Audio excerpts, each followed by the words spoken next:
안녕하세요. 2025년 7월 10일에 2026학년도 7월 모의고사가 있었는데요. 이번 시험은 1등급 컷이 46점이더라고요. 그래서 되게 약간 난이도 조절이 나름 잘 된 시험이었던 것 같아요. 아무튼 그래서 오늘은 같이 7월 모의고사 문제들을 풀어보려고 합니다. 1번, 기억에 들어갈 진술로 가장 적절한 것은? 평가원이 아니라 교육청 문제라서 그런 건지는 모르겠지만 흔히 예상이 가능한 1번 문제의 형태는 아니긴 했어요. 그래서 어떤 윤리학이 다른 윤리학을 비판하는 그런 제시문으로 쓰여 있는데, 일단 나는 윤리학의 목표가 좋다, 옳다, 의무와 같은 언어를 정확히 분석해야 한다라고 생각한다 라고 말하고 있는 것을 보아 이 윤리학은 메타 윤리학입니다. 그런데 어떤 학자들은 윤리학의 목표가 도덕 원리나 도덕적 정당화의 이론적 근거를 제시하는 것이라고 주장한다. 메타 윤리학이 이론 윤리학을 비판하려고 하는 거죠. 그래서 1번 선지부터 보시면 도덕적 삶의 기준이 되는 도덕 규범을 제시해야 함을 강화한다고 생각한다. 이론 윤리학이 이 점을 강화하지 않죠. 2번, 도덕적 관습의 객관적 기술을 주요 과제로 삼아야 함을 강조한다.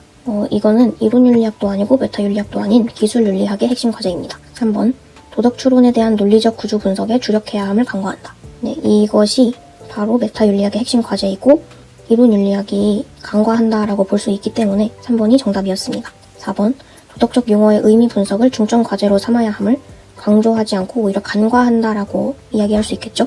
5번, 윤리학의 학문적 성립 가능성 탐구를 핵심 과제로 삼아야 함을 강조하지 않고 이 윤리학의 학문적 성립 가능성 탐구가 메타 윤리학의 핵심 과제이기 때문에 오히려 이선지도 간과한다라고 말할 수 있을 것 같아요.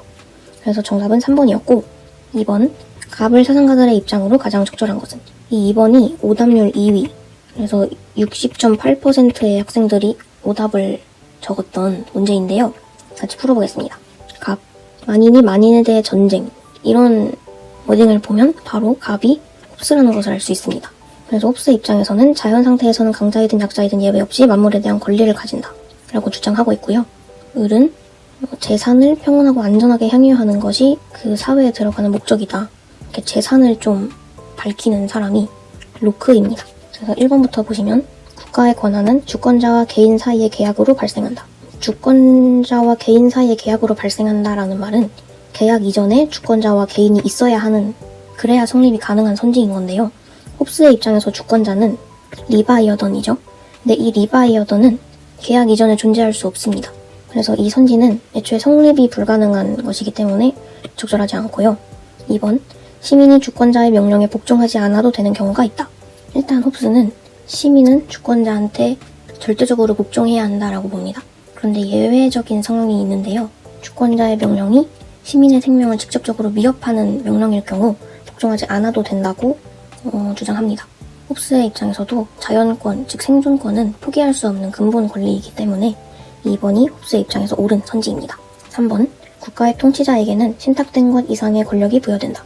로크는 국가의 통치자에게 주어지는 통치권이 국민이 신탁한 그 범위 안에서만 행사가 가능하다라고 주장했었습니다. 그래서 통치자가 그 권한을 넘으면 위법이라서 국민의 저항권이 이제 정당화가 된다, 이런 식으로 주장을 했었는데요. 따라서 국가의 통치자에게는 신탁된 것 이상의 권력이 부여되지 않기 때문에 3번도 적절하지 않습니다. 4번, 입법권은 시민의 재산을 자의적으로 취할 수 있는 권력이다. 로크에게 있어서 정부는 그 시민들의 재산을 보호하려고 만든 것입니다. 따라서 입법권은 재산을 보호하기 위한 최고 권력일 뿐 자의적으로 국민의 재산을 빼앗거나 취할 수 있는 권력이라는 것이 아닌 거예요. 따라서 이 4번 선지도 적절하지 않고, 5번, 자연 상태에서 인간은 어떠한 제한도 없는 자유를 누린다. 우선 홉스의 입장에서는 자연 상태에서는 법과 도덕이 없는 상태이기 때문에 그 개인들이 완전한 자유를 누린다고 봅니다. 그래서 심지어는 남을 죽이는 것도 가능하다라고 말을 했는데요. 따라서 이 자유는 모두가 서로를 위협하는 상태이기 때문에 결과적으로 이 자연 상태는 만인에 대한 투쟁이라는 무서운 상태가 되는 것입니다. 그래서 홉스 입장에서는 이 선지가 적절하지만 로크의 입장에서는 적절하지 않은데요. 그 이유가 로크도 자연 상태에서 인간이 자유롭다고는 했지만 그 자유는 어떠한 제한도 없는 것이 아니라 자연법 안에서만 허용되는 자유이기 때문입니다. 따라서 5번도 적절하지 않고 정답은 2번이었습니다. 3번, 다음을 주장한 사상가의 입장으로 적절한 것만을 보기에서 있는 대로 고른 것은 시민 불복종 이론은 입헌 민주주의에 대한 순수히 법적인 관점을 보충하고 있다. 그건 법에 분명히 반하는 것이긴 하지만 법에 대한 충실성과 민주체제의 기본적인 정치적 원리들에 호소함으로써 합법적인 민주적 권위에 반대할 수 있는 근거를 정식화하려는 것이다. 라고 주장한 사상가는 바로 롤스입니다.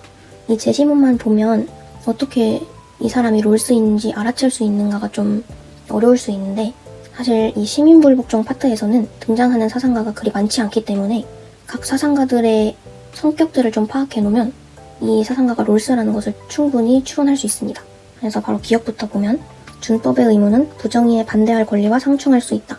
부정의에 반대할 권리라는 것이 즉 시민불복종을 이야기하는 것이겠죠. 근데 시민불복종은 준법의 의무와 상충할 수 있습니다. 따라서 기억은 적절하고 니은 시민불복종은 양심적 신념을 표현하는 사회적 위협 행위이다. 롤스의 입장에서 시민불복종을 통해 양심적 신념을 표현할 수는 있습니다. 그런데 롤스는 시민불복종을 정의 실현의 수단으로 인정하기 때문에 사회적 위협 행위이다라고는 보지 않습니다. 따라서 니은은 적절하지 않고 디귿 체제 효율성을 위해 시민불복종의 가담 범위는 제한될 수 있다. 롤스는 체제 효율성을 위해 시민불복종의 가담 범위가 제한될 수 있다라고 봅니다. 시민불복종은 물론 가능한 것이지만 민주주의 체제를 유지하고 정의를 회복하기 위해서는 참여 범위나 그 방식에 제한이 어느 정도 필요하다라고 보기 때문에 디귿도 적절한 선지입니다. 리을 다수가 믿는 종교적 교설에 의해 시민불복종이 정당화될 수 있다. 롤스는 종교적 교설, 즉 종교의 교리가 시민불복종의 정당한 근거가 될 수 없다라고 보았기 때문에 리을은 적절하지 않고 정답은 기억 디귿의 1번입니다. 4번 다음 신문 칼럼의 입장으로 적절하지 않은 것은 이 칼럼은 통일교육에 대해 이야기하고 있는데 통일교육은 북한에 대한 적대적 인식에서 탈피하여 오직 민주적 평화적 과정을 통해 통일 한반도의 미래를 함께 모색하는 교육으로 변화되어야 한다. 그래서 그 통일교육을 통해 통일 한반도의 주역인 미래 세대가 한반도 문제에 관심을 가지고 문제 해결 과정에 적극적으로 참여하며 끊임없이 대안을 고민하는 평화시민으로 성장하기를 희망한다. 라고 주장하고 있습니다. 그래서 이 칼럼 내용에 비교해 보았을 때 적절하지 않은 선지는 2번 통일교육의 목적을 실현하는 과정에서 비민주적 방법도 허용된다라는 선지인데요. 이 제시문에서도 오직 민주적 평화적 과정을 통해 라고 이야기하고 있기 때문에 비민주적 방법도 허용된다라는 것은 이 칼럼의 입장으로 적절하지 않을 것입니다. 5번 다음 토론의 핵심 쟁점으로 가장 적절한 것은 일단 주제는 동물복제인데 동물복제를 통해 희귀 동물을 보존하고 멸종 동물을 복원함으로써 종의 다양성을 확보해야 한다. 그러려면 국가적 지원이 필요하다. 라고 갑이 이야기하고 있고 을은 그 점에 동의를 한다고 합니다. 그런데 이때 을은 거기에 더불어서 반려동물 복제도 허용해야 한다라고 주장을 하는데요. 갑은 반려동물 복제는 허용하지 않아야 한다. 왜냐하면 종의 다양성을 해칠 수 있기 때문이다. 라고 반박하고 있습니다. 그래서 이 토론의 핵심 쟁점은 4번 반려인의 고통을 완화하기 위한 반려동물 복제는 허용될 수 있는가입니다. 갑의 입장에서는 X이겠고 을의 입장에서는 O이겠죠. 다른 선지들은 보면 다 모두 갑과 을이 동일한 입장을 취할 것이기 때문에 이 토론의 핵심 쟁점이 될 수 없을 것입니다. 그래서 답은 4번이었고요. 6번 그림의 강연자가 지지할 입장으로 가장 적절한 것은 사랑은 지배의 소산이 아니다. 사랑은 두려움이나 외경이 아니라 존경이 필요하고 상대를 있는 그대로 받아들여 그와 일체가 되는 것이다. 라고 이야기하는 이 사상가는 에리 프롬입니다. 그래서 1번부터 보시면 사랑은 두려움이나 외경에 근거한 존경으로부터 비롯된다. 제시문에서도 두려움이나 외경이 아니라 라고 이야기했기 때문에 1번은 적절하지 않고 2번 사랑은 상대를 위해 자신의 모든 것을 희생할 때 완성된다. 제시문에서도 보면 사랑은 무조건적인 희생을 감수하는 것이 아니다 라고 나와 있기 때문에 프롬은 사랑은 상대를 위해 자신의 모든 것을 희생할 때 완성된다 라고 보지 않을 것입니다. 3번 사랑은 자신의 관점에서 상대를 위한 선을 고양시키는 것이다. 자신의 관점에서 상대를 변화시키려고 하는 것이 아니라 그를 있는 그대로 받아들이는 것이 에리 프롬이 말하는 사랑이기 때문에 3번도 적절하지 않고 4번 사랑은 자유를 토대로 있는 그대로의 상대방을 소유하는 것이다. 프롬이 말하는 사랑은 소유하는 것도 아닙니다. 5번 사랑은 각자의 독립성을 유지하며 상대방과 하나가 되는 것이다. 각자의 독립성을 유지하며 상대방과 하나가 되는 것이 바로 프롬이 주장하는 사랑이기 때문에 정답은 5번이었습니다. 7번 갑을 사상가들의 입장으로 적절하지 않은 것은 이는 사람의 마음이고 의는 사람의 길이다. 그 놓아버린 마음을 찾을 줄 알아야 한다. 라고 주장하는 이 사상가는 성선설을 주장하는 맹자입니다. 그리고 을, 억지로 함이 없는 것, 즉 무위는 바로 도가의 입장인데 이렇게 다스리고 뭔가 통치하는 그런 이야기를 하는 것을 보아 이 사상가는 노자로 보입니다. 1번 사욕을 극복하여 하늘이 부여한 도덕적 본성을 보존해야 한다. 사욕을 극복하고 하늘이 부여한 도덕적 본성, 선한 도덕적 본성을 보존해야 한다라는 것은 맹자의 입장에서 적절하기 때문에 1번은 정답이 아니고 2번 정치는 이로움보다 의로움의 근본을 두어야 한다. 맹자는 이로움보다 의로움의 근본을 두어야 한다라고 보기 때문에 2번도 아닙니다. 3번 인위에서 벗어난 소박한 삶을 살기 위해 예법을 따라야 한다. 노자 입장에서 인위에서 벗어난 소박한 삶을 살아야 합니다. 그런데 그 삶을 살기 위해서 예법을 따라야 하는 것은 아니기 때문에 정답은 3번입니다. 인위에서 벗어나야 하는데 노자 입장에서 예법은 인위적인 것이기 때문에 성립할 수 없는 거죠. 4번 도의 관점에서 마음을 비우고 다툼을 지양해야 한다. 노자는 도의 관점에서 마음을 비우고 다툼을 하지 말아야 한다라고 주장했기 때문에 4번도 정답이 아닙니다. 5번 성인이 되기 위해 도와 덕에 따르는 삶을 살아야 한다. 이 도와 덕은 유교와 도가 사상 모두 따라야 한다고 주장하는 것입니다. 특히 이 덕의 경우 도가에서는 도의 실현이라고 볼 수 있기 때문에 5번도 정답이 아닙니다. 8번 갑을 사상가들의 입장으로 적절한 것만을 보기에서 있는 대로 고른 것은 갑은 모방 그리고 혐오스러운 대상이라도 정확히 그렸을 때 인간은 그것을 보고 즐거워한다 라고 주장하는 아리스토텔레스인데요. 이 모방이라는 키워드만 보면 플라톤인지 아리스토텔레스인지 헷갈릴 수 있지만 이 문장을 보았을 때 플라톤은 혐오스러운 것을 그리는 예술은 혼란과 욕망을 자극하는 해악이라고 보았습니다. 그런데 반면에 아리스토텔레스는 불쾌한 대상조차 잘 묘사되면 그 묘사 자체에서 학습과 즐거움이 생긴다라고 주장했기 때문에 이 점을 보면 이 갑이 아리스토텔레스라는 것을 알 수 있습니다. 을은 아름다움에 관한 판단은 주관적 판단이지만 또 이해관계를 초월한 보편적 판단이라는 점에서 이는 도덕적 선의 상징이 된다 라고 주장하는 칸트입니다. 그래서 기억부터 보시면 인간은 자신이 행하는 모방을 통해서만 즐거움을 느낀다. 아리스토텔레스는 자신이 행하는 모방을 통해서만 즐거움을 느낀다고 보지 않았습니다. 타인이 행하는 모방을 통해서도 즐거움을 느낄 수 있겠고요. 그리고 이러한 모방을 통해서만 즐거움을 느낀다는 건 너무 제한적인 표현입니다. 그래서 기억은 적절하지 않고 니은 예술은 자연이 완성하지 못한 아름다움을 완성할 수 있다. 아리스토텔레스에게 예술은 단순히 자연을 흉내내는 것을 넘어서 자연이 미처 도달하지 못한 아름다움과 목적을 완성하는 창조적 활동입니다.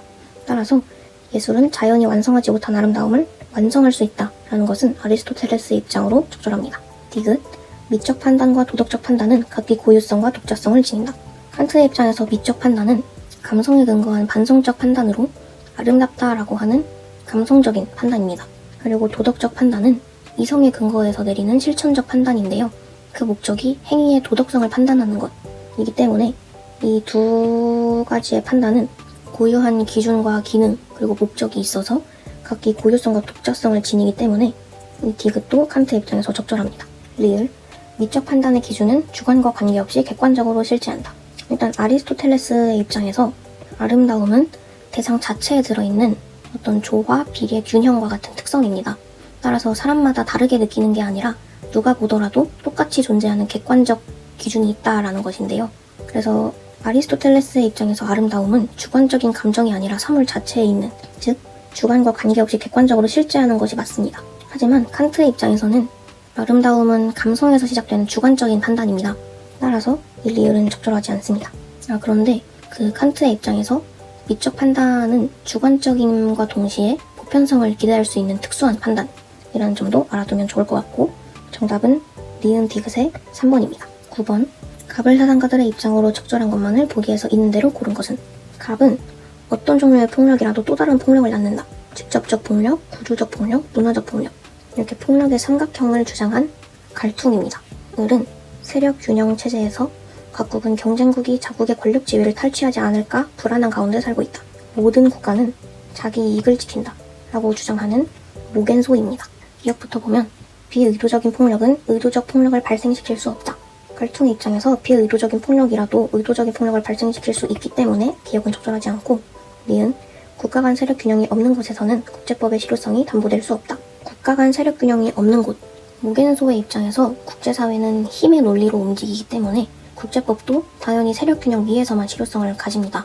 따라서 국가 간 세력 균형이 없는 곳에서는 국제법의 실효성이 담보될 수 없다라고 볼 것이기 때문에 이 니은이 적절한 선지입니다. 디귿 평화 상태에서 폭력 사용의 가능성은 존재할 수 없다.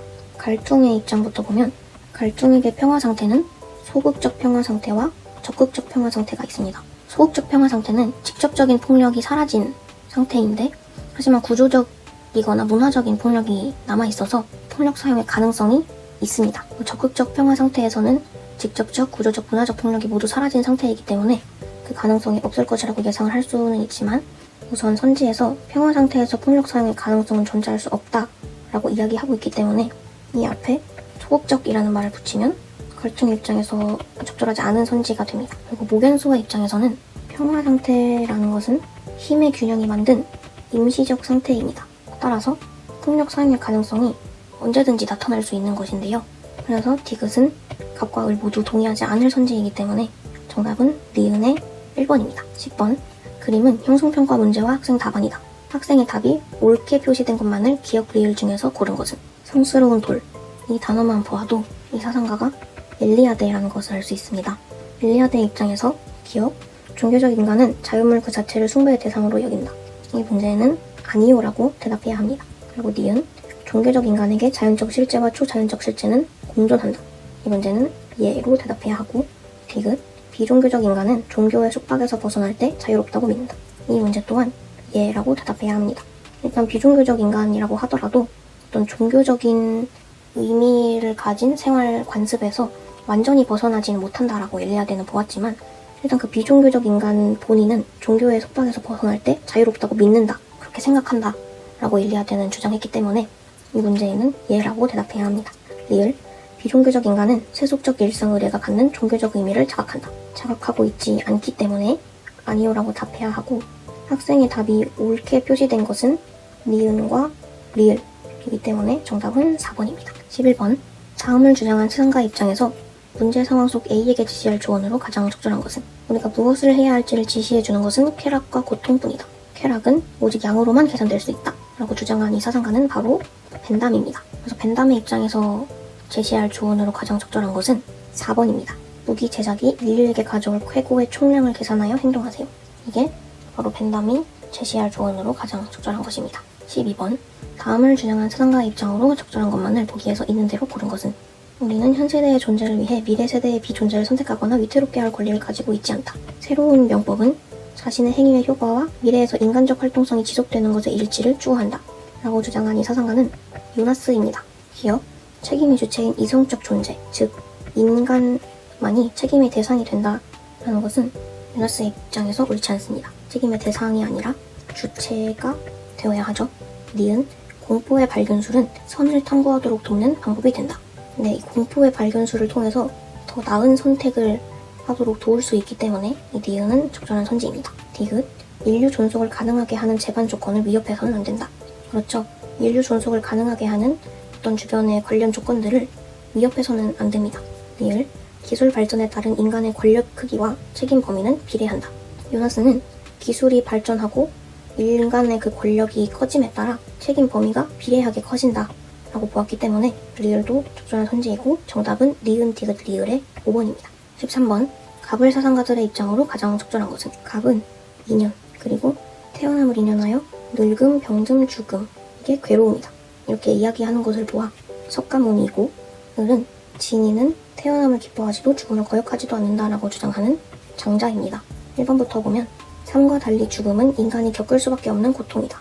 석가모니의 입장에서 삶과 죽음은 모두 고통입니다. 따라서 1번은 적절하지 않고 2번 자신이 쌓은 업과 무관하게 내세의 삶이 결정된다. 석가모니는 자신이 쌓은 업과 굉장히 유관하게 내세의 삶이 결정된다라고 봅니다. 3번 도를 해치지 않는 사람은 삶과 죽음에 집착하지 않는다. 장자의 입장에서 도를 해치지 않는 사람, 즉 도를 따르는 사람은 삶과 죽음에 집착하지 않는다. 즉 태어남을 기뻐하지도 죽음을 거역하지도 않는다라고 보았기 때문에 3번이 적절한 선지입니다. 4번 자연적 본성을 극복함으로써 죽음에 대해 초연해야 한다. 장자는 자연적 본성을 극복해야 한다라고 보지 않았습니다. 도가 입장에서 자연적 본성은 자연성인데 이게 극복해야 하는 것이 아니기 때문에 4번도 적절하지 않습니다. 5번 인간은 끊임없이 순환되는 삶과 죽음을 분별해야 한다. 석가모니와 장자 모두 삶과 죽음이 순환된다라는 것에는 동의할 수 있습니다.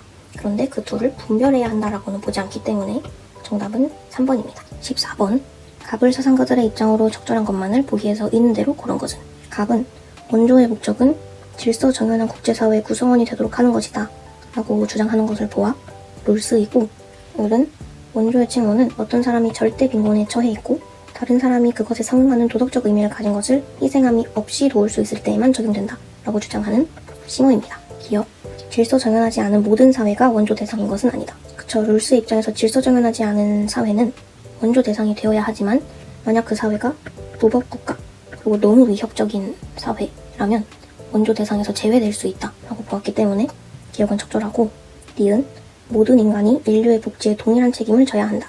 싱어는 모든 인간이 인류의 복지에 동일한 책임을 져야 한다라고는 보지 않았습니다.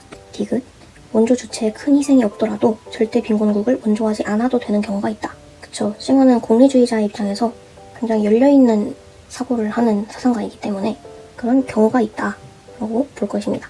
리을 원조 목적 달성을 위한 강제력의 사용은 정당하다. 롤스와 싱어 모두 원조를 의무적으로 해야 한다라고는 보았지만 그 의무가 무조건 강제력으로 이어져야 하는가 라고 보았을 때는 아니라는 것인데요. 롤스는 우선 자율성을 중시하는 사상가이고 싱어는 자발적 책임을 좋아하는 사상가입니다. 따라서 두 사상가 모두 원조 목적 달성을 위해 강제력을 사용해야 한다라는 것에는 동의하지 않을 것입니다. 그래서 정답은 기억 디귿의 1번입니다. 15번 가의 가불병 사상가들의 입장을 나 그림으로 표현할 때 A에서 D에 해당하는 적절한 진술만을 보기에서 있는 대로 고른 것은 갑은 고유의 선, 그리고 개별 생명체들은 그 자체의 목적을 추구하는 목표지향적 활동을 한다 라고 주장하는 것을 보아 테일러이고, 을은 자기 자신에 대한 의무를 근거로 이야기하는 칸트입니다. 그리고 병은 삶의 주체만 보아도 알 수 있듯이 레건입니다. 기억부터 보시면 생명을 지닌 모든 유기체는 도덕적 고려 대상이 될 수 있다. 생명을 지닌 모든 유기체가 도덕적 고려 대상이 될 수 있다라고 보는 것은 테일러만의 입장이기 때문에 A로 적절합니다. 니은 도덕적 행위 주체들의 도덕적 지위는 서로 동등하다. 일단 도덕적 행위 주체라는 것은 인간입니다. 그 인간들의 도덕적 지위는 서로 동등하다 라는 말인데요. 이 선지는 테일러, 칸트, 레건 모두 동의할 선지로 보이기 때문에 B의 자리에 적절하지 않아서 니은은 아닙니다. 디귿 동물학대는 동물의 본래적 가치를 훼손하는 행위이다. 동물학대가 동물의 본래적 가치를 훼손하는 행위다라는 것은 레건뿐만 아니라 테일러도 동의할 선지입니다. 따라서 디귿도 적절하지 않고, 리을 도덕적 행위 능력과 무관하게 도덕적 존중을 받아야 하는 존재가 있다. 칸트의 경우에는 도덕적 행위 능력을 가진 존재만 도덕적 존중을 받아야 한다라고 이야기하지만 나머지 테일러와 레건은 모두 도덕적 행위 능력과 무관하게 도덕적 존중을 받아야 하는 존재가 있다라는 것에 동의를 할 것이기 때문에 리을이 적절하고 정답은 기억 리을의 2번입니다. 가의 가불 사상가들의 입장에서 서로에게 제기할 수 있는 비판을 나 그림으로 표현할 때 A, B에 해당하는 내용으로 가장 적절한 것은 갑은 질서 정연한 사회를 이야기하고 있는 것으로 보아 롤스이고, 을은 분배에 있어서의 정의의 소유 권리로는 역사적이다 라고 주장하는 노직입니다. 1번 기본적 자유는 경제적 이익을 위해 제한될 수 없음을 간과한다. 롤스의 입장에서 기본적 자유는 경제적 이익을 위해 제한될 수 없습니다. 그런데 노직도 그 점을 간과하지 않기 때문에 1번은 적절하지 않고, 2번 도덕적 공적에 따른 분배는 정형적이고 역사적임을 노직이 간과하지 않습니다. 3번 천부적 재능의 분포를 공동자산으로 간주할 수 없음을 간과한다. 롤스는 천부적 재능의 분포를 공동자산으로 간주해야 한다라고 주장합니다. 그런데 노직은 그럴 수 없다라고 주장하기 때문에 이 3번이 노직이 롤스에게 제기할 수 있는 비판으로 가장 적절합니다. 4번 사회 기본 구조는 사회적 우연성의 영향을 경감해야 함을 간과한다. 오히려 이 비판은 B가 아니라 A의 적절한 비판입니다. 5번 정의에 부합하는 사회적 불평등이 존재할 수 있음을 간과한다. 정의에 부합하는 사회적 불평등이 존재할 수 있다라는 것은 롤스와 노직 모두 인정하는 바이기 때문에 5번도 적절하지 않습니다. 그래서 정답은 3번이었습니다. 17번 가의 가불병 사상가들의 입장을 나 그림으로 탐구하고자 할 때 A에서 D에 들어갈 적절한 질문만을 보기에서 고른 것은 갑은 오직 보복범만이 형벌의 질과 양을 명확하게 제시할 수 있다라고 주장하는 칸트이고, 을은 살인자는 법률을 위반함으로써 조국에 대한 반역자가 된다. 그리고 인민은 법률에 복종하면서도 그 제정자가 되어야 한다라고 주장하는 루소입니다. 병은 특수의사와 일반의사 이 워딩을 보았을 때 베카리아라는 것을 알 수 있습니다. 리을부터 보시면 범죄자보다 시민들에게 더 큰 공포를 주는 형벌이 정당화될 수 있는가? 일단 베카리아의 입장에서 형벌의 목적이 바로 시민들에게 공포를 주는 것입니다. 그래서 이 선지에 베카리아는 예라고 대답할 것이기 때문에 리을은 적절하고, 디귿 사형은 살인자가 국가 구성원이 아니라는 증명이자 선언인가? 이 선지는 루소의 입장에서 적절합니다. 루소는 살인자가 있다면 사형 혹은 추방을 해서 그 국가 구성원으로서의 권리를 없애야 한다라고 주장했기 때문에 디귿은 적절하고, 리은 사형의 정당성은 사회계약의 근거에 판단해야 하는가. 이 점은 루소와 베카리아 모두 동의할 선지입니다. 따라서 B의 자리로는 적절하지 않습니다. 기억, 살인에 대한 공적 정의는 사형을 통해 실현될 수 있는가. 이 점은 칸트와 루소가 동의할 선지이기 때문에 이 자리로 적절하지 않아 기억은 아니고 정답은 디귿 리을의 5번입니다. 18번, 가불 사상가들의 입장으로 가장 적절한 것은? 이 18번이 오답률 3위, 58.8%의 학생들이 틀린 문제인데요. 같이 보도록 하겠습니다. 갑, 노심자, 그리고 노력자, 이런 워딩을 보았을 때 갑은 맹자입니다. 그리고 을은 선왕, 그리고 예를 제정한다, 이런 워딩을 보아 순자라는 것을 알 수 있습니다. 1번, 분업을 통한 생산물의 교환이 사회 질서 유지에 기여할 수 있다. 일단 맹자는 분업을 해야 한다라고 보았습니다. 그래서 분업을 통한 생산물의 교환이 사회 질서 유지에 기여할 수 있다 라는 점에 동의할 것이기 때문에 1번이 가장 적절합니다. 2번, 백성의 항산 보장을 정치의 궁극 목적으로 삼아야 한다. 맹자는 통치자라면 백성의 항산을 보장해야 한다라고 보았습니다. 그런데 그것이 정치의 궁극 목적이냐 라고 묻는다면 아니다라는 것인데요. 이 항산은 정치의 수단일 뿐 그 정치의 궁극 목적은 인의 실현입니다. 따라서 2번은 적절하지 않습니다. 3번, 예를 통해 본성을 회복하여 사회적 역할에 충실해야 한다. 순자는 성악설을 주장한 사상가입니다. 따라서 예를 통해 본성을 회복하는 것이 아니라 교화하여 사회적 역할에 충실해야 한다 라고 볼 것입니다. 4번, 타고난 자질의 차이만으로 군자와 소인 간의 우열이 결정된다. 순자는 이 타고난 자질의 차이가 있을 수 있다 라고 보는데요. 하지만 그것은 교육과 교화가 가능한 것이죠. 따라서 그 차이만으로 군자와 소인 간의 우열이 결정되는 것은 아니기 때문에 적절하지 않습니다. 5번, 각자의 직분을 능력이 아닌 신분에 따라 부여해야 한다. 우선 맹자의 경우 유덕자의 통치를 중요하게 본 사상가입니다. 따라서 신분보다 도덕적 역량이 더 중요하다라고 보았고, 순자는 신분만으로가 아니라 능력과 수양에 따라 그 직분이 주어져야 한다라고 보았기 때문에 5번도 적절하지 않습니다. 그래서 정답은 1번이었고요. 19번, 다음을 주장한 사상가 입장으로 가장 적절한 것은? 29번이 무려 70.2%의 학생들이 틀린 오답률 1위의 문제입니다. 그런데 그리 어려운 문제는 아니에요. 일단 제시문에서 영구평화, 그리고 공화정, 국제법, 세계시민법을 보았을 때 이 사상가가 칸트라는 것은 쉽게 알 수 있습니다. 1번, 상비군 자체는 공격적 전쟁을 유발하는 요인이 된다. 네, 칸트의 입장에서 이 상비군 그 자체는 공격적인 전쟁을 유발하는 요인이 됩니다. 따라서 이 상비군을 조만간 모두 없애야 한다, 이런 식으로 이야기를 했던 거죠. 그래서 정답은 1번이었는데요. 나머지 선지들도 같이 보도록 하겠습니다. 2번, 모든 국가의 공화정체 수립은 영구평화를 보장한다. 영구평화로 가기 위해서는 모든 국가의 공화정체 수립이 필요합니다. 그런데 그렇다고 해서 영구평화가 보장이 되는 것은 아닙니다. 이게 확정조항 1번인데 2번과 3번도 모두 이루어져야 영구평화가 보장된다 라고 볼 것입니다. 3번, 이방인은 타국의 영속적 체류권을 요구할 권리를 갖는다. 칸트는 이방인이 타국의 체류권을 요구할 권리를 갖는다고는 보았지만 영속적 체류권을 요구할 권리를 갖는다고는 보지 않았습니다. 4번, 국가 간 영구평화를 위해 어떠한 국제도 발행해서는 안 된다. 칸트는 전쟁 수행을 위한 목적의 국채 발행은 금지되어야 한다라고 보았습니다. 그런데 그게 어떠한 국채도 발행해서는 안 된다라는 말은 아니죠. 평화를 목적으로 한 국채는 금지할 필요가 없을 것이기 때문에 4번도 적절하지 않고, 5번, 국제법의 이념에 따라 평화연맹을 국제국가로 발전시켜야 한다. 칸트는 이 평화연맹이 국제국가로 발전되어야 한다라고는 보지 않았습니다. 국제국가가 아니라 각각의 국가들이 자율적으로 그리고 평화롭게 존재하는 그런 상태를 원했기 때문에 5번도 적절하지 않고 정답은 1번이었습니다. 드디어 마지막 문제, 20번.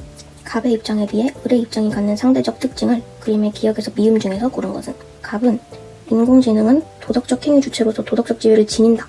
그리고 도덕적 의사결정 능력이 인간보다 더 뛰어나다 라고 주장을 하고 있고, 을은 인공지능은 도덕적 지위를 지닐 수 없다. 오직 인간만이 자유의지를 가지고 도덕적으로 판단하고 행동할 수 있다 라고 이야기하고 있습니다.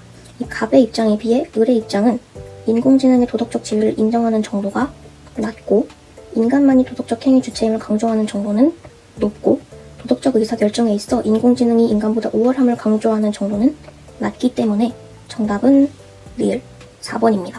네, 이렇게 7월 모의고사 모든 문제들을 풀어보았는데요. 우선 7월 모의고사를 치르신 모든 수험생분들 너무 수고 많으셨습니다. 제 채널에서 수고하신 수험생 여러분들을 위해 7모 이벤트도 진행하고 있으니까 많은 관심 부탁드리고요. 이제 정말 수능이 한 발 더 다가왔죠. 지금 120 며칠 정도 남은 상태인데 이 남은 시간 동안 모두 좋은 마음으로 공부하시고 자신의 페이스를 잘 유지하셔서 수능날 모두 좋은 결과 있으셨으면 좋겠습니다. 그럼 이쯤에서 영상을 마무리하고요. 영상 끝까지 봐주신 모든 분들께 정말 감사드립니다. 그럼 다음 영상에서 만나요. 안녕.